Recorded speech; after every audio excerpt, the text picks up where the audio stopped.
Hi everyone, Aaron here for Zollotech, and the iPhone 13 Pro Max is one of the most loved iPhones that Apple has ever made. I wanted to talk about if it's still worth it in 2023, as it's been a couple years since it was released. Now, as far as the overall price goes, if you wanted to pick one of these up new, Apple no longer sells it new, but you can find it elsewhere, third-party retailers, for about $800 if you were to buy it outright without any trades.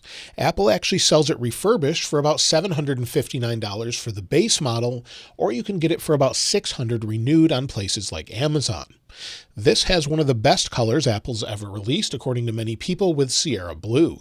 So it sort of extends into the stainless steel around the outside edge, and they also released an Alpine green color that year as well that many people love. For some reason, they haven't released another iPhone with different colors so far this year. Maybe they have by the time you're watching this video, but when I'm making this, they still haven't released anything different. So we've been waiting for maybe a product red or something else, but it was great to have alternate colors, not just Sierra Blue, but halfway through the year, Alpine green.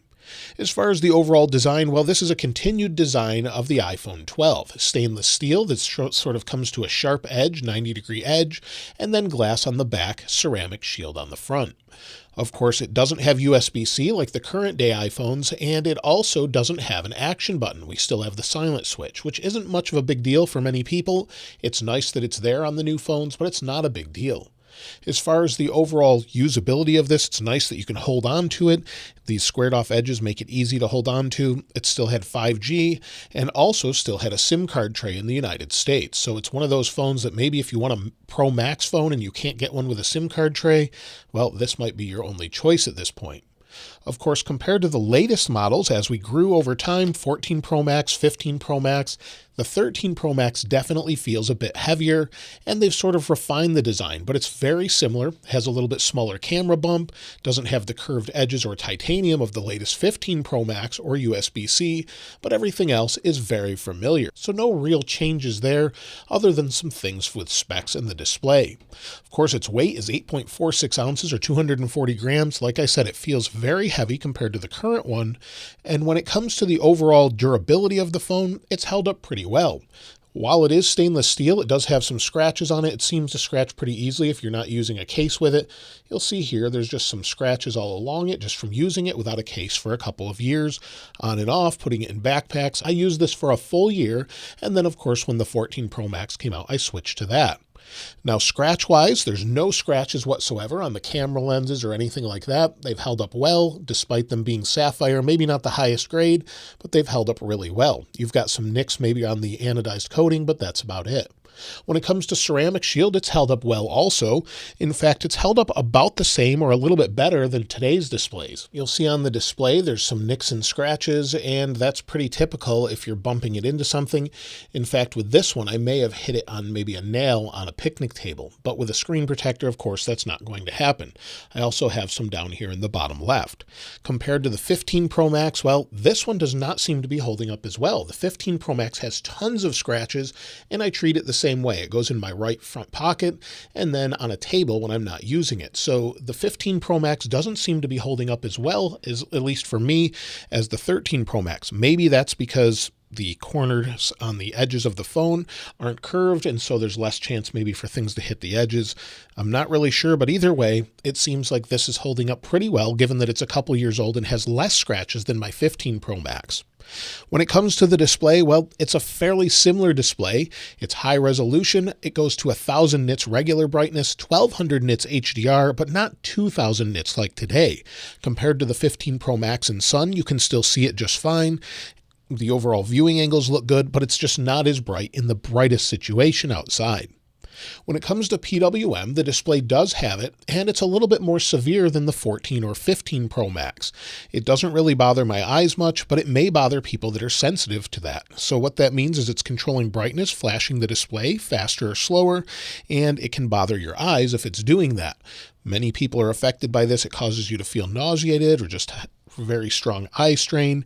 This does have that a little bit. It's going to be more than the 14 or 15 Pro Max, where they seem to have fixed that mostly above 39% brightness. Of course, we don't have an always-on display. There's no option for it, even though it's an OLED display. They technically could bring it to it, but they decided not to. And we don't have a dynamic island. That's something that some people want. You don't really need it, but they have implemented some nice features with it in the newer phones. I wouldn't run out and buy a new phone just for the dynamic island though, as not a lot of apps really utilize it. So we're getting there with more apps, but so far we haven't seen a ton. When it comes to ProMotion, this actually feels smoother for some reason to me than my 15 Pro Max. So just scrolling through different content, it feels like it's a very smooth display overall, and we're on the latest version, at least at the time of this video, of iOS 17.4. So it's actually scrolling really fast, things are working quickly as you would expect, and we have the A15 Bionic, but we only have 6 gigs of RAM, so that may be a disadvantage as far as overall RAM management and things like that, but just using it day to day, and this has Geekbench 5 on it, but you'll see we have just under 6 gigs of RAM, and that's not really a problem for certain things, but it does mean that you can't use other features with the cameras. But overall usability with apps, whether that's music or whether that's something else, maybe a game, everything seems to be nice and fast, and again, very smooth. It's sort of a speed test between both of these devices. I thought maybe I'd just open a game like Minecraft, see how fast it loads, and give it just a moment here.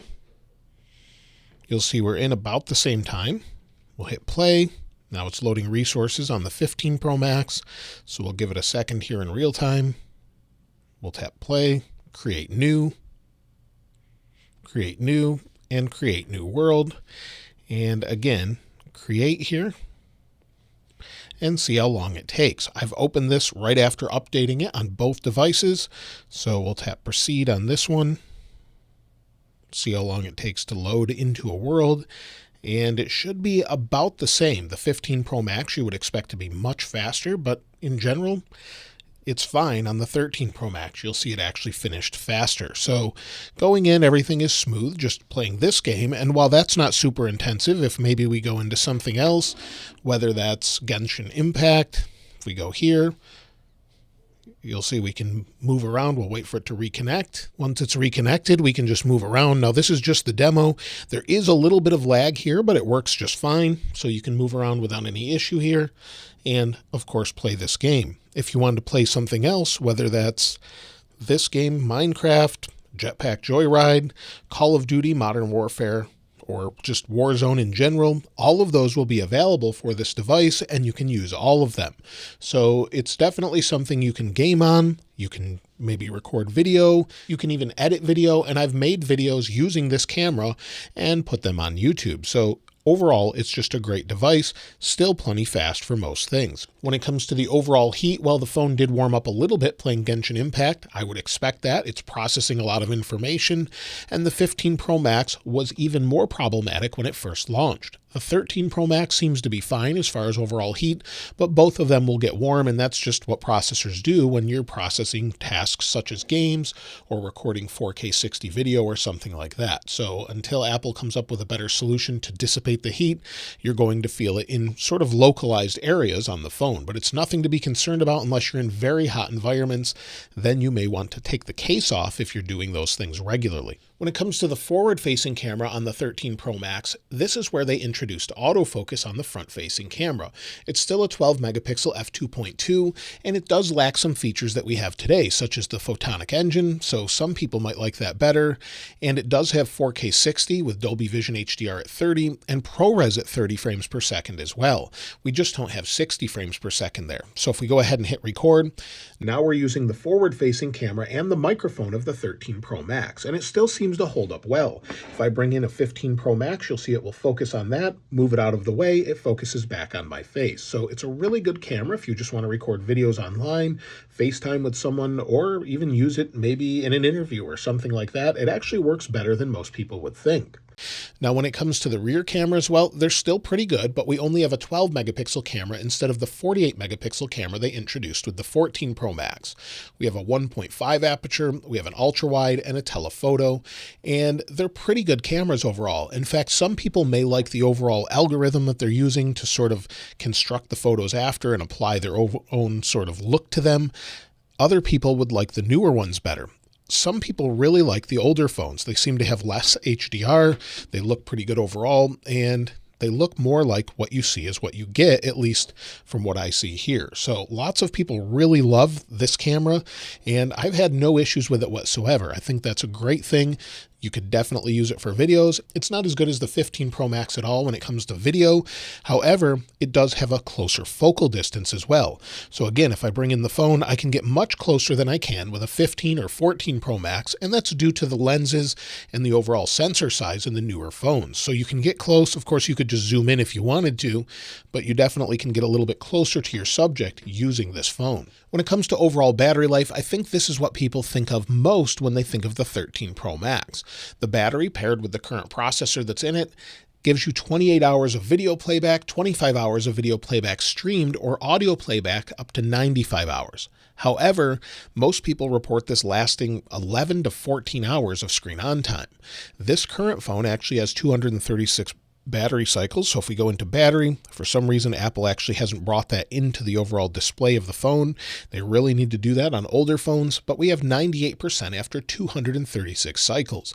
That's great. It seems to be optimized well, and I've had no issues whatsoever. I charged it every single night on a wireless charger, MagSafe compatible wireless charger, and just left it on the nightstand. When I was in the car, sometimes I would charge it plugged into CarPlay or just the charger in general. So it seemed to hold up pretty well. Now, I haven't used this full time in quite some time, but I easily got through a day with this phone. For some reason, iOS with the latest versions, 16 and 17, seem to have changed that. iOS 15 seemed to be much more efficient when this first came out. So there's definitely a difference here, but this still gets great battery life today. Now, of course, this one has 5G, it has Wi-Fi 6, not Wi-Fi 6E, and Bluetooth 5.0. So all of the latest technology is here except the dynamic island, and it's IP68 water resistant. As far as the speakers go, let's take a listen as I haven't heard them in a while.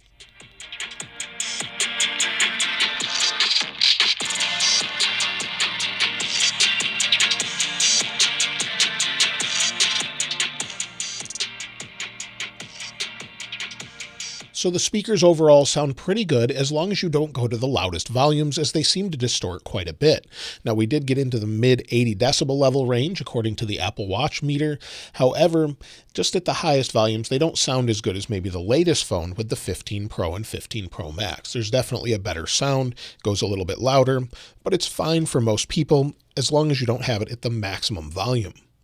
When it comes to iOS updates, well, this should get updates for years. It's only a couple years old, so probably another 5 years or so, even if it's only security updates 5 years from now. So we could have maybe iOS 22 on this, something along those lines.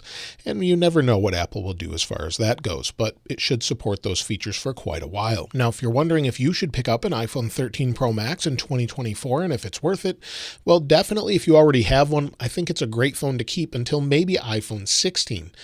We'll have to see what that has to offer and if it matters to you based on camera upgrades, processor upgrades, and more. But the 13 Pro Max definitely gets great battery life. It's one of many people's favorite phones, and I think it was a great phone overall. And some people say it was the peak design of iPhone. So yes, definitely I would pick one up if you could get it reasonably, maybe get it free with trade-in, or maybe just it's a hand-me-down phone. Either way, I think it's a great device. Let me know what you think of the 13 Pro Max and if you have one in the comments below. And of course, I'll link this wallpaper in the description like I normally do. If you haven't subscribed already though, please subscribe. And if you enjoyed the video, please give it a like. As always, thanks for watching. This is Aaron. I'll see you next time.